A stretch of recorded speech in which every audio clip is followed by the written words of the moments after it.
Tamil YouTube வரலாற்றிலேயே முதன்முறையாக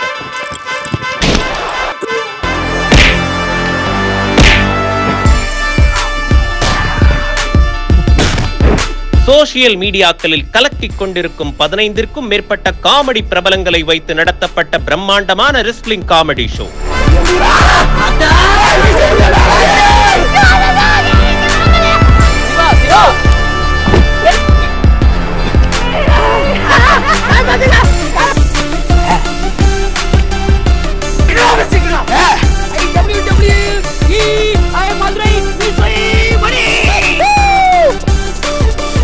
தினமும் மாலை 7 மணிக்கு உங்கள் ரியல் ஒன் ஜாலி யூடியூப் சேனலில் பார்த்து சிரித்து மகிழ தவறாதீர்கள்.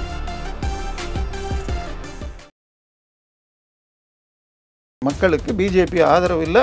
இன்னொன்று, சில இடங்களில் பிஜேபி தான் நிறைய ஜெயிக்க போகுது, நான் ஏன் ஓட்டு போடணும்னு இப்போ இந்த வெயில் லீவு நாள் வரல அப்படின்னு போலிங் பர்சன்டேஜ் குறைஞ்சிதுன்னு பார்த்தா கூட 5% வரைக்கும் போனால் கூட அவங்கள தோக்கடிக்க முடியாது அப்படிங்கிற நிலைமை இருக்குது. ஆலம் கான்கிறவருடைய உதவியாளர் வீட்டில் 30 கோடி ரூபாய்க்கு கேஷ் அப்படி மூட்டை மூட்டையாக கிடக்குது. ஸோ இந்த செய்திகள் மக்கள்கிட்ட போச்சுன்னா ஏன் மோடி பிஜேபிக்கு வரணுங்கிறது தானாக வருது. இத்தனைக்கும் அவர் இடி ரைடில் ஆல்ரெடி இருக்கிறவர் தான் அந்த ஆலம் கானும். உதயநிதி போய் லண்டனில் ஜாலியாக ரெஸ்ட் எடுத்துகிட்டு இருக்காரு. இவர் இப்போ தான் வந்திருக்காரு. வந்து பத்திரிகை ஃபுல்லாக அட்வர்டைஸ்மெண்ட்டாக கொடுத்து தள்ளுறாரு 3 வருஷம் சாதனைன்னு. நமக்கு தெரியும் அது சாதனையாக வேதனையான்னு. தமிழ்நாட்டையே எடுத்துக்கிட்டிங்கன்னா எப்பெல்லாம் திமுக ஆட்சி வந்திருக்கோ கடந்த 30 வருஷத்தில், அப்போது 40க்கு 40 ஜெயிச்சதே இல்லை. 98 எலெக்ஷனில் 32 சீட்டை அதிமுக பாஜக கூட்டணி ஜெயிச்சு. 99 எலெக்ஷனில் திமுக பாஜக கூட்டணி 29 ஜெயிச்சு. 2009 அதிமுக மாத்திரம் 12-13 ஜெயிச்சு எதிர்கட்சியில் இருந்தப்போ. அதனால நம்ம என்ன பண்ணுறோன்னா கடந்த 2 தேர்தலை வச்சு பார்க்குறோம். இப்போ 224 தொகுதியில் பிஜேபி சென்ற முறை 50% தாண்டி இருக்கு. மோடி அவர்கள் கொடுத்த டார்கெட்டே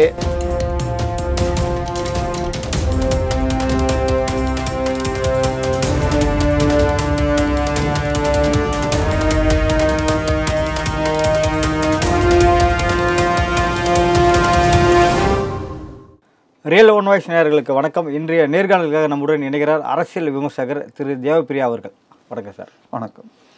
3ஆம் கட்ட தேர்தல் முடிஞ்சிருக்கு. இதில் பார்த்தீங்கன்னா 93 தொகுதியில் எலெக்ஷன் நடந்திருக்கு, வாக்குப்பதிவு. இதில் வந்து 70க்கும் மேற்பட்ட இடங்களில் பிஜேபி ஜெயிக்கும் அப்படின்னு சொல்லிட்டு ஒரு சில கருத்து கணிப்பும் அமித்ஷா அவர்களும் நம்பிக்கையை தெரிவிச்சிட்டு வராங்க.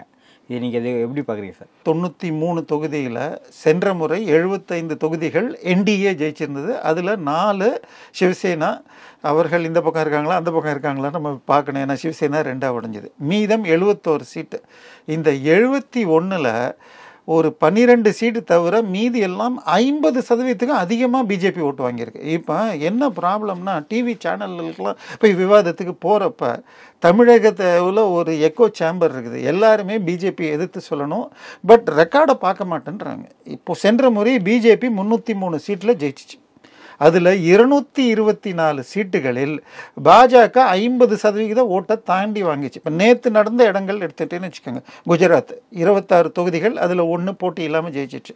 மீதமுள்ள 25லையும் 26லையும் சென்ற முறை 56% அதிகமாக ஓட்டு வாங்கினாங்க. இப்போ 56%னா மீதி இருக்கிறவங்க ஆம் ஆத்மி கட்சியோ காங்கிரஸ் எந்த கட்சி கூட்டணி நின்னாலும் அவங்க எல்லாரும் சேர்ந்து 40-43 தான் எடுக்க முடியும். ஸோ இப்போ நேற்றைக்கு சென்ற முறை 303 சீட்டு ஜெயிச்சதில் 224 சீட்டுகள் அவர்கள் இதில் ஜெயிச்சிருக்காங்க. அதாவது 50%க்கும் அதிகமாக. இப்போ இந்த 3 தடவையாக நம் சேர்த்து நடந்திருக்கிறது. முதல் முறை 102, 2வது முறை 89, நேற்று 93, கிட்டத்தட்ட 280 சீட்டு.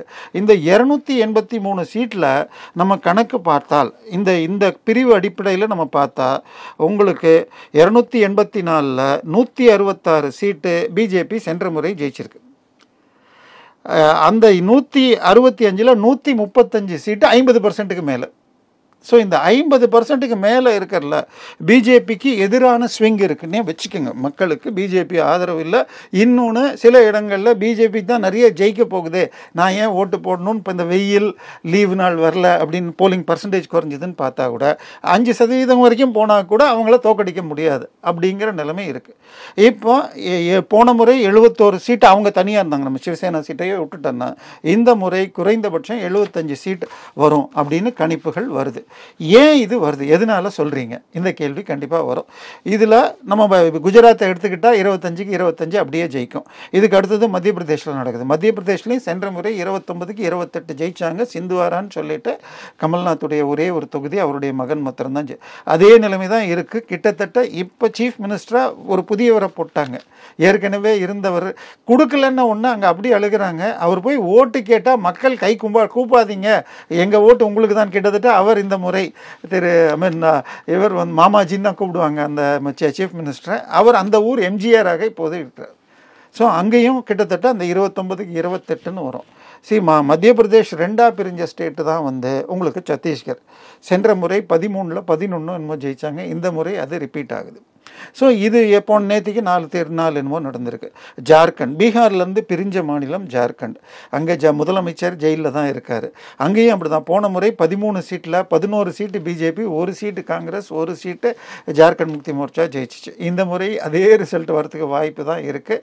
நேற்று தான் நீங்கள் பார்த்துருப்பீங்க, ஜார்க்கண்ட் முக்தி மோர்ச்சா கட்சி சீஃப் மினிஸ்டருடைய இன்னொரு அமைச்சர், காங்கிரஸ் அமைச்சர் அலம் கான்கிறவருடைய உதவியாளர் வீட்டில் 30 கோடி ரூபாய்க்கு கேஷ் அப்படி மூட்டை மூட்டையாக கிடக்குது. ஸோ இந்த செய்திகள் மக்கள்கிட்ட போச்சுன்னா ஏன் மோடி பிஜேபிக்கு வரணுங்கிறது தானாக வருது. இத்தனைக்கும் அவர் இடி ரைடில் ஆல்ரெடி இருக்கிறவர் தான் அந்த அலம் கானும். ஸோ மக்களை பொறுத்த வரைக்கும் ரொம்ப தெளிவாக இருக்காங்க. இப்போ கர்நாடகாவுக்கு வந்தோன்னு வச்சுக்கோங்க, 2 பிரச்சனை இருக்குது. ஒன்று, அங்கே இப்போ சென்ற இது சட்டசபை தேர்தலையே காங்கிரஸ் ஆட்சி வந்திருக்கு, பிஜேபி 38% ரொம்ப குறைவான ஓட்டுகள் தான் வாங்கியிருக்கு அப்படிங்கிற ஒரு இது இருக்குது. ஸோ காங்கிரஸ் கட்சி தான் கொடுத்துள்ள வாக்குறுதிகளை நிறைவேற்றுவதாக காட்டிக்கொண்டிருக்கு. அதனால காங்கிரஸ் ஜெயிக்கலாம். இன்னொன்று பிரஜ்வால் ரேவண்ணா பிரச்சனை. பிரஜ்வால் ரேவண்ணாவை பொறுத்த வரைக்கும் அவர் ஜனதாதள் யுனைடெட் கட்சியை சேர்ந்தவர். அவருடைய செல்வாக்குங்கிறது அந்த ஒக்காலிக சமூகத்தை சேர்ந்தது. அவருடைய அந்த சீட் எல்லாமே முதல் ஃபேஸ்லேயே முடிஞ்சு போயிடுச்சு. அவங்க 3 தொகுதியில் தான் நிற்கிறாங்க. 3மே போன தேதியில் முடிஞ்சு போச்சு. இப்போ நடக்கிறது ஃபுல்லாக உங்களுக்கு ஹைதராபாத் கர்நாடகா மற்றும் இது மும்பை கர்நாடகாங்கிற அந்த 2 பெல்ட். இப்போ அது கூட அவங்க பேர் மாற்றிருக்காங்க, கித்தூர் கர்நாடகா. எதுக்கு மொத்த ஸ்டேட் வைக்கணும்னு சொல்லிட்டு. இதில் உங்களுக்கு பிரச்சனை என்னன்னு பார்த்தீங்கன்னு சொன்னால், சென்ற அசம்பிளி எலெக்ஷன் அப்போது அவங்க எதியூரப்பாவுக்கு தலைமை கொடுக்கல மற்றும் சில முக்கிய தலைவர்கள் அந்த லிங்காயத்து தலைவர்களுக்கு சீட்டு தரல அப்படின்றது. இந்த முறை அது எல்லாம் சரிபார்க்கப்பட்டுள்ளது. ஸோ அதிகபட்சம் 4லிருந்து 5 சீட்டுகள் காங்கிரஸ் ஜெயிக்கலாம். அதிகபட்சம் மொத்த 28 சீட்டில் காங்கிரஸ் 4. ஆனால் நேற்றோ முந்தானத்துக்கு ஒரு வீடியோ ஒன்று வந்திருக்கு. பார்த்தால் பெங்களூர் சவுத்தில் பிரச்சாரம் பண்ணுறப்போ டிகே சிவகுமார் உதவி சீஃப் மினிஸ்டர் அவர் காங்கிரஸ் கட்சி தொண்டரையே ரொம்ப இன்சல்ட் பண்ணுறார். மக்கள் ஓட்டு போட நீ சரியாக கூட்டிகிட்டு போகல அப்படிங்கிற மாதிரி ஏதோ திட்டுறார். ஸோ அவங்களுக்கே அங்கே வெற்றி வாய்ப்பு பெருசாக இருக்கா மாதிரி தெரில. சென்ற முறை அவங்க பெங்களூர் என்டையர் கர்நாடகாவில் ஜெயிச்ச 3 சீட்டில் காங்கிரஸ் ஜெயிச்ச ஒரே சீட்டு டிகே சிவகுமார் தம்பி DK Suresh Bengaluru rural seat மாத்திரம்தான். அதுக்கப்புறம் மாண்டியா ஜெயிச்சாங்க, இன்னும் 1 சீட் ஜெயிச்சாங்க. ஸோ அதனால இந்த முறை அதிகபட்சம் 28ல் 21லேருந்து 22 பாஜகவும் ஜனதாதள் யுனைடெட் 2லேருந்து 3 ஜெயிக்கலாம். இவங்க 3லேருந்து 5 வரலாம். ஸோ இதுதான் நிலைமை. இப்போ 283 சீட்டு இந்த முடிஞ்சிருக்கிறதுல தமிழகத்தில் தமிழகம் ப்ளஸ் பாண்டிச்சேரி எடுத்துக்கிட்டிங்கன்னா 40 சீட் ஆச்சு. இந்த 40ல் சென்ற முறை பாஜக வாங்கினது 0 முட்டை. இப்போ இந்த முறை 3 சீட்டு பாஜகவும் கூட்டணிகள் ஒரு 4 சீட்டும் குறைந்தபட்சமாக எதிர்பார்க்கப்படுது. கேரளாவில் 20, போன முறை முட்டை 40, 20, 60 சீட்டில் முட்டையில் அவங்க இந்த முறை அங்கே 2 சீட்டு மினிமம் 4 சீட் அதிகபட்சம் அப்படிங்கிறாங்க. 2ன்னு எடுத்துக்கிட்டாலே 3, 2, 5 சீட் அதிகமாச்சு. இது எத்தனை சீட் அவங்க கர்நாடகாவில் லூஸ் பண்ணுறாங்களோ அந்த 5 சீட்டை கேரளாலையும் தமிழ்நாட்டிலையும் அவங்க தனியாகவே ஜெயிச்சிருவாங்க. கூட்டணிக்கு வருது எக்ஸ்ட்ரா. ஆந்திராவுக்கு வந்தீங்கன்னா ஆந்திரா பெரும்பாலானவை அடுத்த ஃபேஸில் தான் நடக்க போகுது. ஆந்திராவை பொறுத்த வரைக்கும் 25 எம்பி சீட் இருக்குது. ப்ளஸ் அங்கே அசம்பிளி சீட்டும் நடக்குது. சென்ற முறை தேர்தலில் 2லேயுமே பெரிய அளவில் வெற்றி பெற்றது ஜெகன்மோகன் ரெட்டி அவர்கள் கட்சி. அவருடைய கட்சி 49% ஓட்டு வாங்கிச்சு. இவர் தெலுங்கு தேசம் சந்திரபாபு நாயுடு கட்சி 42% வாங்கிச்சு. தனியாக ஜனசேனான்னு சொல்லிட்டு பவர் ஸ்டார் பவன் கல்யாண் கட்சி பகுஜன் சமாஜ் கட்சியோடு சேர்ந்துட்டு ஒரு 4.5% வாங்கிச்சு. ஸோ 43, 4, 47. பாஜக 1.5% வாங்கிச்சு. ஸோ 48, 49 அப்படியே வந்தா. ஆனால் ஜெகன்மோகன் ரெட்டிக்கு எதிராக சில 5 வருஷம் ஆன்டி இன்கம்பன்சிங்கிறது ஆட்டோமேட்டிக்காக வரும். பட் அவர் தேர்ந்தெடுத்த அமராவதிங்கிற தலைநகரை எடுத்துகிட்டு நான் 3 தலைநகர் கொண்டு வரேன்னு சொல்லிட்டு கடைசியில் அது உயர் நீதிமன்றம் அதை டிஸ்மிஸ் பண்ண இன்றைக்கி வரைக்கும் 10 வருஷத்துக்குள்ளே வேறொரு தலைநகரை கொண்டு வந்து அங்கேருந்து எல்லாத்தையும் ஹைதராபாத்லேருந்து கொண்டு வரணுங்கிறது அக்ரிமெண்ட்டு. இன்றைக்கும் எங்கே தலைநகரம்னு இன்னும் டிசைட் ஆகலை. ஸோ அவருக்கு எதிராக ஒரு அலை, சிறிய அலை இருக்குது. பெரிய அலை நேற்றுக்கு வந்த ஒரு ஆந்திரா இதில் பார்த்தால் அசம்பிளிலேயே 100 சீட்டு வரும். இதில் 17லேருந்து 18 சீட்டுக்கு மேலே வருன்றாங்க. அதில் 6 இடத்துல பிஜேபி தனியாக நிற்குது. நம்ம 3 சீட்டு போட்டுக்கிட்டால் கூட அங்கே ஒரு 3 சீட்டு வருது. தெலுங்கானாக்கு போனீங்கன்னா 17 சீட்டு மொத்தம். சென்ற முறை 3 சீட்டு அவங்களும், கிட்டத்தட்ட 8 சீட்டு பிஆர்எஸும் 6 சீட்டு காங்கிரஸ் வந்ததுன்னு நினைக்கிறேன். இந்த முறை காங்கிரஸ் 6லேருந்து 9 வரைக்கும் போகலாம். பிஆர்எஸ் 1லேருந்து 2க்கு வருதுக்கா. பிஜேபி 4லேருந்து 7 அல்லது 8க்கு போகலாம். ஸோ சவுத்தில் மாத்திரமே பிஜேபி கர்நாடகாவில் கிடைக்கிற லாஸை விட +10க்கு மேலே போகுது. இதுக்கு அடுத்தது மேலே போனோம்னா, அப்படியே நீங்கள் மேலே போனீங்கன்னா அடுத்தது ஒரிசா வருது. ஒரிசாவில் மொத்தம் 21 சீட்டுகள் இருக்குது. 21ல் சென்ற முறை 8 சீட்டு அவங்க ஜெயித்தாங்க. அவங்க 14 சீட்டு ஜெயித்தாங்க திரு பிஜு பட்நாயக்குடைய பிஜு ஜனதாதள் கட்சி. இந்த முறை அப்படியே உல்டாவாக ஆகும். இவங்க 13லேருந்து 15 ஜெயிப்பாங்க, அவங்க 7ல் 6 தான் ஜெயிப்பாங்க அப்படிங்கிறாங்க. நம்ம 14ன்னு பாதிக்கு 14, 7ன்னு வச்சா கூட அங்கே அதிகமாக இன்னொரு 6 சீட்டு கிடைக்குது. இதற்கு அடுத்தது மேற்கு வங்காளம். மேற்கு வங்காளம் மொத்தம் 42 சீட்டு. அதில் 18 சீட்டுகள் போன முறை ஜெயித்தாங்க. இந்த முறை அங்கே சந்தேஷ்கலி என்ற இடத்தில் ஒரு டிஎம்சி கட்சி, ஆளும் டிஎம்சி கட்சியைச் சேர்ந்தவர் அங்குள்ள பழங்குடி பெண்களுக்கு மிகவும் தொந்தரவு கொடுத்தார், ரேஷனை பிடுங்கிக்கிட்டார், சொத்துக்களை பிடுங்கிட்டார், பாலியல் டார்ச்சர் கொடுத்தாருங்கிற விஷயம் மிக பிரபலமாக இருக்குது. அதற்கு அடுத்ததாக 26,000 டீச்சர்ஸுக்கு லஞ்சம் வாங்கிட்டு சீட்டு கொடுத்தவங்கிறத அவங்கள பதவியிலேருந்து நீக்கியிருக்காங்க. உச்சநீதிமன்றம் கருணை பார்க்கணும்னு சொல்லி மேபி அவங்களுக்கு கன்செஷன் கிடைக்கலாம் அடுத்த ஒரு நாட்கள். ஆனால் மக்கள்கிட்ட அது போய் சேர்ந்துட்டு. ஸோ இது 2 நாளாக அங்கே 30 சீட்டு வரை பாஜக 18லேருந்து 30 தொட முடியுங்கிறாங்க. நம்ம 25ன்னு எடுத்துக்கிட்டால் 7. சரி, இதெல்லாம் ப்ளஸ்லேயே போயிட்டுருக்கோமே. இப்போ கர்நாடகா ஒன்று தான் மைனஸ் பார்த்தோம். வேறு எங்கே மைனஸ் வருது அப்படின்னு பார்த்தால் மகாராஷ்டிரா, பீகார் இது 2ம் பெரிய மாநிலங்கள். மகாராஷ்டிராவில் எடுத்துக்கிட்டிங்கன்னா 48 சீட்டு. சென்ற முறை சிவசேனா ஒன்றாக இருந்த சிவசேனாவோட 45 சீட்டில் ஜெயித்தாங்க. ஆனால் இந்த முறை உங்களுக்கு 30 சீட்டு தான் ஜெயிக்குதுன்னு வச்சா கூட அவங்க என்ன பண்ணியிருக்காங்கன்னா சீட் டிஸ்ட்ரிபியூஷன் அற்புதமாக பண்ணியிருக்காங்க. 15 சீட்டை இப்போ ஷிண்டே, இப்போ அந்த இவங்களோட இருக்கிற அந்த பிரிவுக்கு கொடுத்துருக்காங்க. அவங்க 15ல் 13 சீட்டு ஷிண்டேவும் உத்தவ் தாக்கரே சிவசேனாவும் மோதிக்க போகுது. 2 சீட்டு தான் இவங்க மோதுறாங்க. ஸோ 13ல் இந்தவங்க ஜெயித்தாலும் அவங்க ஜெயித்தாலும் லாஸ் பிஜேபிக்கு இல்லை. ஸோ இவங்க 23 சீட்டில் நிற்கிறதுல 1-2 சீட்டில் தான் சிவசேனா மோதுறாங்க. அது கூட இந்த பெல்ட்டில், அதாவது சிவசேனா பெல்ட்டுங்கிறது பார்த்திங்கன்னா பேரளவில் பாம்பே, கல்யாண், பூனா வரைக்கும் தான் போகும். அதுக்கப்புறம் கொங்கனில் ரொம்ப லைட்டாக வரும். கொங்கனில் நாராயண் ராணே அவர்லாம் இந்த பக்கம் இருக்காங்க. ஸோ அதனால் இதுலேயும் மகாராஷ்டிராவில் கூட கூட்டணி குறைந்தாலும் கூட காங்கிரஸ் வென்ற சீட்டுகள், பாஜக வென்ற சீட்டுகள் பெருமளவில் குறைய வாய்ப்பில்லை. அவங்களுக்கு லாஸ் வரத்துக்கு இல்லை, கூட்டணி அளவில் குறையலாம். நம்ம பிஜேபி அளவில் தான் பார்க்குறோம். அடுத்தது பீகார். பீகாரில் எடுத்துக்கிட்டிங்கன்னா 40 சீட்டு. சென்ற முறை 39, 38 சீட்டு ஜெயித்தாங்க. இந்த முறை இவங்க குறையுன்னாங்க. ஆக்சுவலாக 18 சீட்டு தான் பிஜேபி இருக்குது. அந்த சீட்டை அப்படியே வச்சிட்ருக்காங்க. இந்த முறை பாஜக திருப்பி நிதிஷ்குமார் சேர்த்துக்கலன்னா 25 சீட்டில் நின்றுருந்தாங்கன்னா 20-21 ஜெயிச்சிருப்பாங்க. இப்போ 18க்கு 18 ஜெயிப்பாங்க. நிதிஷ்குமார் நிற்கிற 17 சீட்டில் அவர் ஒரு 5-6 சீட்டு குறையக்கூடும் அப்படிங்கிறது ரொம்பவும் நெகட்டிவ் பிரச்சாரம். நான் சொல்கிறது, நான் டிவி சேனலில் போகிறப்ப சில லாலிபாப் அங்கிள்கள் சொல்கிறாங்க, சார் இது ஹரியானாவில் பாதிப்பு இருக்குது, பீகாரில் பாதிப்பு இருக்குது அப்படிங்கிறாங்க. ஸோ பீகாரை பார்த்தேன். சரி, இப்போ ஹரியானாவில் பார்த்தா நேற்றைக்கு ஏற்கனவே 3 எம்எல்ஏ கொண்ட ஒரு கட்சி ஆதரவுலேருந்து வாபஸ் வாங்கிட்டாங்க. நேற்று ஒரு 3 சுயேட்சைகள் வாபஸ் வாங்கியிருக்காங்க. அங்கே சில ஜாதி போலரைசேஷன் நடக்குது. அங்கே மொத்தமே 10 சீட்டு தான். 10ல் 4 சீட்டு பிஜேபி தோற்கக்கூடும் அப்படின்னு வருது. நம்ம இது வரைக்கும் பார்த்ததுலேயே ஜாஸ்தியாக இருக்குது. அதே மாதிரி டெல்லியில் 1 சீட்டு குறையலான்றாங்க. பட் பஞ்சாபில் 3 சீட்டு, 13ல் 3 சீட்டு ஜெயிச்சது இந்த முறை 5 சீட் ஆகிறதுக்கு கூட வாய்ப்பு இருக்குது அப்படின்றாங்க. ஸோ ஆம் ஆத்மி கட்சி சென்ற முறை அதிகமாக ஜெயிச்சது, இந்த முறை அது காங்கிரஸுக்கு போகிறதுக்கு வாய்ப்பு இருக்குது.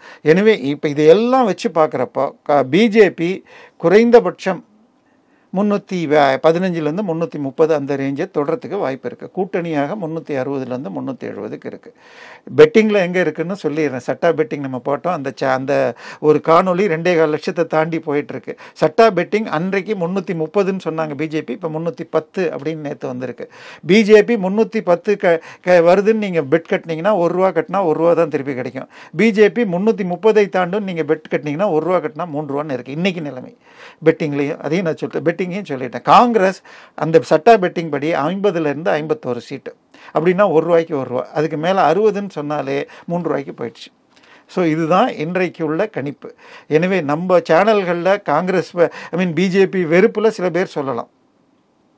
ஆனால் தமிழகத்தில் கூட எனக்கு வருகிற உளவுத்துறை தகவல்கள்னு சொல்கிறாங்க. யார்கிட்டையும் உளவுத்துறை தகவல் பார்த்ததில்ல, நீங்களாக இருந்தாலும் நானாக இருந்தாலும். ஆனால் ஆரம்பத்தில் ஒரே ஒரு சீட்டு தான் பாஜக திமுக கஷ்டப்படுதுன்னு சொல்லி திமுக ஆதரவு, இப்போ அவங்களே 10லேருந்து 12 சீட்டில் கஷ்டப்படுது. ஏவலுவை பதவியை மாற்ற போகிறாரு, அவருக்கு இந்த துறை மாற்றப்படும், இதில் இல்லை அவர்கிட்ட இருந்து மாவட்ட செயலாளர் மாற்றப்படும் அப்படின்லாம் செய்தி வருது. எனவே இதன் அடிப்படையில் பார்த்தா இது நடக்கக்கூடும். என்ன அடிப்படையில் இப்போ ஏவாவேலுக்கு பதவி மாற்றம்? இல்லை, அவர் பெருமளவில் இதை பொன்முடியாக இருக்கட்டும், இப்போ ஏவேவேலாம் அவங்க ஒரு தொகுதிகளை அவங்க கேட்ட வேட்பாளர் மாத்திரம் போட்டாங்கன்னா அந்த தொகுதியை பார்த்துட்ருக்காங்க. இப்போ பொன்முடியை எடுத்துக்கிட்டிங்கன்னா கள்ளக்குறிச்சியில் அவருடைய மகனை போட்டிருந்தாங்க, அதுக்கு பதிலாக மலையரசன் ஒருத்தரை போட்டாங்க. ஸோ இப்போ அந்த இடத்துல அதிமுகவும் பாமகவுக்கும் நல்ல ஃபைட் கொடுத்துருக்கு. 3ஆம் பிரியுது, யார் வெற்றி வாய்ப்புங்கிறது டஃப் அப்படிங்கிறாங்க. ஸோ அதே மாதிரி ஏவேவேலு திருவண்ணாமலைக்கு கொடுத்த அளவுக்கு பக்கத்து சீட்லலாம் அவருடைய வேட்பாளர் கொடுக்காம உதயநிதி தன்னுடைய இளைஞர் பாசறையிலேருந்து கொடுத்துருக்காரு. அதனால அவங்களுக்கு சரியாக சப்போர்ட் பண்ணலன்னு வருது. ஸோ இவர்களை சீனியர்ஸை அதிகமாக டிபெண்ட் பண்ணி இருக்கோம், அதை மாற்றணும். உதயநிதி சொல் பேச்சு கேட்குறவங்க அவங்கள கொண்டு வரணுங்கிறதாக ஒரு தகவல் கசிந்து இருக்குது. இது எல்லாமே அடிச்சு விடுறது தான். ஏன்னா உதயநிதி போய் லண்டனில் ஜாலியாக ரெஸ்ட் எடுத்துகிட்டு இருக்காரு. இவர் இப்போ தான் வந்திருக்காரு, பத்திரிகை ஃபுல்லாக அட்வர்டைஸ்மெண்ட்டாக கொடுத்து தள்ளுறாரு 3 வருஷ சாதனைன்னு. நமக்கு தெரியும் அது சாதனையா வேதனையான்னு. பார்ப்போம் என்ன நடக்குதுன்னு. இப்போ இந்த பேஸ் 3 நடந்துருக்குல்ல 93 தொகுதியில், ஏன் காங்கிரஸ் பின்னாடி சதிக்குது சார்? இல்லை, அவங்களுக்கு நம்ம பார்த்ததில் 93ல் 75 சீட்டு ஏற்கனவே அந்த கூட்டணியில் இருந்தது. ஸோ இவங்களுக்கு அதில் எதிர்கட்சிகள் சிலதில் இருக்குது. இப்போ ஆந்திராவில் தேர்தல்னு எடுத்துக்கிட்டீங்கன்னு வச்சுக்கோங்க. ஆந்திராவை பொறுத்த வரைக்கும் காங்கிரஸுக்கு வாய்ப்பு அதிகபட்சம் 2வது இடத்துக்கு வரதுக்கு கூட கடப்பா ஒரு சீட்டில் ஒய்எஸ்ஆருடைய மகள் நிற்கிறதுனால ஜெகனுடைய மிச்சம் 25 சீட்டில் 24ல் 3வது இடத்துக்கு தான் வர முடியும். ஸோ அது மாதிரி பல இடங்களில் அவங்க, அதாவது காங்கிரஸ் இந்த முறை 280 289 சீட்டில் தான் போட்டியே போடுறாங்க. அதில் அவங்க சீரியஸாக கண்டென்ஷனில் இருக்காங்களா? இப்போ இதை எடுத்துக்கிட்டிங்கன்னா, நம்ம ஆந்திராவை எடுத்துக்கிட்டிங்கன்னா 25ல் 24ல் போட்டியே இல்லைன்னு சொல்லிட்டாங்க. அவங்க ஃபைட்லேயே இல்லை, ஃபஸ்ட்டு செகண்ட் பிளேஸ்க்கே. இப்போ இதே மாதிரி மேற்கு வங்காளம் 20 சீட்டில் இருக்காங்கன்னா, ஸோ அவங்க நிஜமாக ஃபைட்டு கொடுக்கறதே, அதாவது 2வது அல்லது முதல் இடத்துக்கு போட்டி போடுறதே 100 இடத்துக்கு கீழே. இந்த முறை திரு ராகுல் காந்தி அவர்களுடைய ஃபர்ஸ்ட் டார்கெட் 54 சீட்டை ஜெயிக்கணும். அந்த பின்னடைவுக்கு என்ன காரணம் சார்? தலைமை. அதாவது எந்த முறையிலையும் தேர்தல் நடந்துச்சுங்க, யார் பிரதம மந்திரி அப்படிங்கிறது கேள்வி என்றைக்குமே இருக்கும். எப்பெல்லாம் அந்த கேள்வி இல்லாமல் தேர்தல் வருதோ, இல்லை கூட்டணி ஆட்சி வந்திருக்கோ, 96 97ல் ஒரு 11 மாதம் தேவகவுடாவும் பின்னாடி ஐக்கிய குஜராலில் இருந்தாங்க. ஐக்கிய குஜரால் ஆட்சியை ஜெயின் கமிஷன் ரிப்போர்ட்டில் திரு ராஜீவ்காந்தி மரணத்திற்கு திமுக உடந்தை, அவர்கள் பின்னணியில் இருந்தார்கள்னு அந்த அறிக்கையில் வந்ததுனால காங்கிரஸ் வாபஸ் வாங்கிச்சு. அப்போது மக்கள் முழுக்க அன்னைக்கு பாஜகவுக்கு செல்வாக்கே கிடையாது. அதாவது இன்னைக்கு என்றைக்கும் தமிழ்நாட்டில் எடுத்துக்கிட்டிங்கன்னு வச்சுக்கோங்க, இன்றைக்கும் நம்ம பேச்சில் பார்த்தீங்கன்னா எல்லா சேனல்கள்லையும் நம்ம லாலிபாப் அங்கல்கள்லாம் உங்களுக்கு நோட்டா கட்சி 3% கீழேன்னு சொல்லிட்டு இருந்தாங்க. அந்த மாதிரி தான் அன்னைக்கு மேற்கு வங்காளம் பல மாநிலங்களில் இருந்தாங்க. இன்னைக்கு காங்கிரஸ் அந்த நிலைமைக்கு போயிடுச்சு. பல மாநிலங்களில் காங்கிரஸ் இன்னைக்கு இல்லை. நீங்கள் சென்ற உத்தரப்பிரதேஷ் தேர்தல் எடுத்துக்கிட்டிங்கன்னா 413 சீட்டில் 403 சீட்டில் அவங்க 402 சீட்டில் எடுத்து 3 சீட்டில் ஜெயித்தாங்க. மொத்தம் வாங்கின சராசரி ஓட்டு 2.33%. அதை லீட் பண்ணது பிரியங்கா காந்தி. இப்போ நம்ம சேனல்கள்லாம் பார்த்தா இந்த முறை ராகுல் காந்தி ஜெயிக்கலைன்னா பிரியங்கா காந்தி எடுத்து அடுத்த முறை பிரியங்கா காந்தி முழுக்க பொறுப்பேற்று, அதுலேயும் நம்ம சீமான் ஸ்ட்ராட்டஜி மாதிரி 40% சீட்டை லேடிஸ்க்கு மாத்திரம் கொடுத்து நாரி சக்தின்னு சொல்லி என்னென்னமோ பண்ணி பார்த்தாங்க. அவங்க ஜெயிச்சது 2.33%. அதனால என்னை பொறுத்த வரைக்கும் அகில இந்திய கட்சிகள் மட்டுமே தான் இருக்கணும். மாநில கட்சிகள், ஜாதி கட்சிகளை விட இந்தியா முழுக்கமே காங்கிரஸ் வெர்சஸ் பிஜேபி. உங்கள் கொள்கை நல்லா இருந்தால் நீங்கள் ஜெயிக்கணும், அவங்க கொள்கை நல்லா இருந்தால் அவங்க ஜெயிக்கணும். இல்லை நீங்கள் 5 வருஷம் ஜெயிச்சிட்டீங்க, உங்களை விட அவங்க வராங்களான்னு மக்கள் பார்க்கணும். ஆனால் அதை விட்டுட்டு நான் நிற்கிறதே 100 சீட்டு, ஸோ எனக்கு 70 சீட்டு, அவனுக்கு 20 சீட்டு, ஆளுக்கு பிடிச்சி உப்புமாவில் என்ன காய்கறி இருக்குன்னு தெரியாமல் எல்லா காய்கறியும் போட்டு பண்ணிங்கன்னா, உப்புமானா கேரட்டு உருளைக்கிழங்கு வேணால் போடலாம், இல்லைன்னு சொல்லிட்டு கிடைக்கிற எல்லா காய்கறியும் போட்டால் அது என்ன டேஸ்ட்டில் வந்து நிற்கும். அந்த மாதிரி இழுபறி ஆட்சியை மக்கள் என்றைக்குமே ஏற்றுக்கொள்றதில்ல. தமிழ்நாட்டையே எடுத்துக்கிட்டிங்கன்னா எப்பெல்லாம் திமுக ஆட்சி வந்திருக்கோ கடந்த 30 வருஷத்தில், அப்போது 40க்கு 40 ஜெயிச்சதே இல்லை. 98 எலெக்ஷனில் 32 சீட்டை அதிமுக பாஜக கூட்டணி ஜெயிச்சிச்சு. 99 எலெக்ஷனில் திமுக பாஜக கூட்டணி 29 ஜெயிச்சு. 2009 அதிமுக மாத்திரம் 12-13 ஜெயிச்சிச்சு எதிர்கட்சியில் இருந்தப்ப. அதனால நம்ம என்ன பண்ணுறோன்னா கடந்த 2 தேர்தலை வச்சு பார்க்குறோம். இப்போ 224 தொகுதியில் பிஜேபி சென்ற முறை 50% தாண்டி இருக்கு. மோடி அவர்கள் கொடுத்த டார்கெட்டே அதை இன்னொரு 75 சீட்டுக்கு கொண்டு போகணும் அப்படிங்கிறது. அதாவது இப்போ பல மாநிலங்கள், ஈவன் கர்நாடகா எடுத்துக்கிட்டிங்கன்னா சென்ற முறை அங்கே வந்து இப்போ எதியூரப்பா ஆட்சியை எலெக்ஷனை ஃபேஸ் பண்ணப்போ 224க்கு 113 ஜெயிக்கணும். ஆனால் 106 தான் ஜெயித்தார். ஆனால் 70 சீட்டு ஜெயித்த காங்கிரஸ் தான் சீஃப் மினிஸ்டர் ஆகாமல் குமாரசாமியை கொண்டு வந்து வச்சாங்க. ஸோ ஆனால் அடுத்து வந்த எம்பிசி எலெக்ஷனில் 28க்கு 26 இவங்க ஜெயித்தாங்க. பாஜக 25, ஒரு சீட்டை மாண்டியா சீட்டை சுமலதாங்கிற ஒரு நடிகை, நம்ம தமிழையும் நடிச்சிருக்கவங்க தான், அவங்க பிஜேபி ஆதரவோட மாண்டியா சீட்டை ஜெயித்தாங்க. அதனால் மத்தியில் வரணும்னு சொன்னால் ஒரு நிலையான ஆட்சி தரவராக இருக்கணும். அதைத்தான் திருப்பி மோடி அதுக்கு தான் 400க்கு அதிகம். சரி, 400ன்னா இவங்க எனக்கு 30-40 தானே சண்டை போட்டுக்கிறேன். இப்போ 400 வர அது 380 வரும், 375 வரும்னாலும் நீங்கள் மிச்சம் இருக்கிறதுக்கு தானே அடிச்சுக்கிறீங்க. ஆக்சுவலாக அவர் 400ங்கிறது ஒரு லட்சியம், பட் 375 நிச்சயம் அப்படிங்கிறதுக்கு தான் அவங்க ஒர்க் பண்ணிக்கிட்டு இருக்காங்க. இப்போ அதுக்கு எதிராக கூட்டணி எங்கேயாவது இருக்கா? பீகாரில் மட்டுமே தான். இப்போ வெஸ்ட் பெங்கால் பெரிய 3-4 பெரிய மாநிலங்கள் எடுத்துட்டா மகாராஷ்டிரா, வெஸ்ட் பெங்கால், பீகார், இது 3லேயும் மகாராஷ்டிராவில் 48 சீட்டு. நான் தான் உங்களுக்கு சொல்லிட்டேன். அவங்க என்ன பண்ணிட்டாங்க, சிவசேனா மோதின சீட்னா சிவசேனாக்குன்னே பிரித்து கொடுத்துட்டாங்க. 15 சீட்டில் ஷிண்டே சிவசேனா நிற்கிது, அதில் 13 சீட்டு நேரடியாக மோதிக்கிறாங்க. அதே மாதிரி இவங்க 5 சீட்டில் இவங்க நிற்கிறாங்க. அவங்க பேர் என்ன, இந்த அஜித் பவாருடையது, அதில் 2 சீட்டு நேரடியாக அவங்களுடைய சித்தப்பாவுடைய சண்டை போடுறாரு.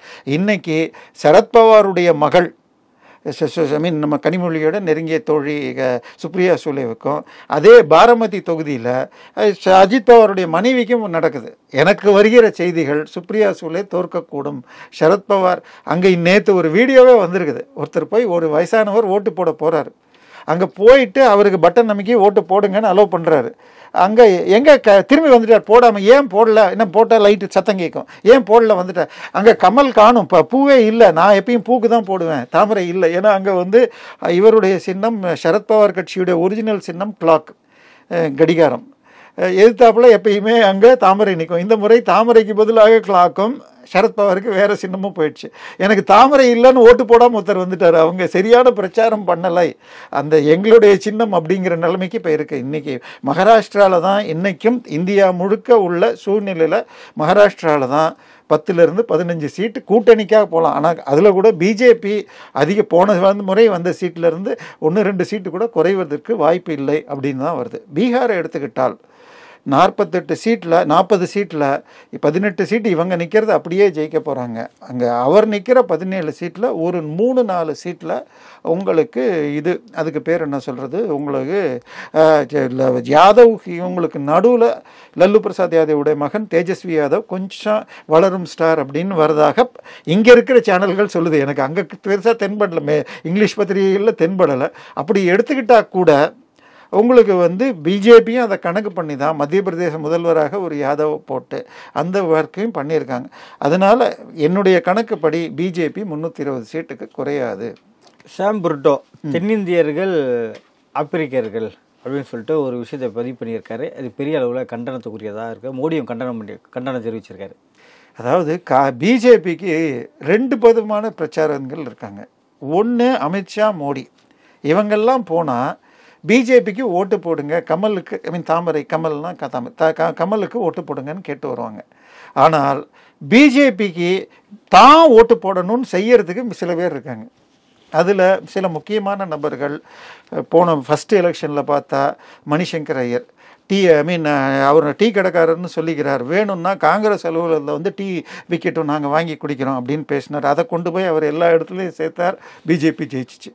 சென்ற தேர்தலில் சாம் பிட்ரோடாவை பற்றி இதை பற்றி கேட்டாங்க. அதாவது ராஜீவ்காந்தி இந்திரா காந்தி மரணத்துக்கு அப்புறமாக சீக்கியர்கள் கொல்லப்பட்டார்களே அதை பற்றி என்னென்ன உடனே அவர் ஹுவா அப்படின்னார்.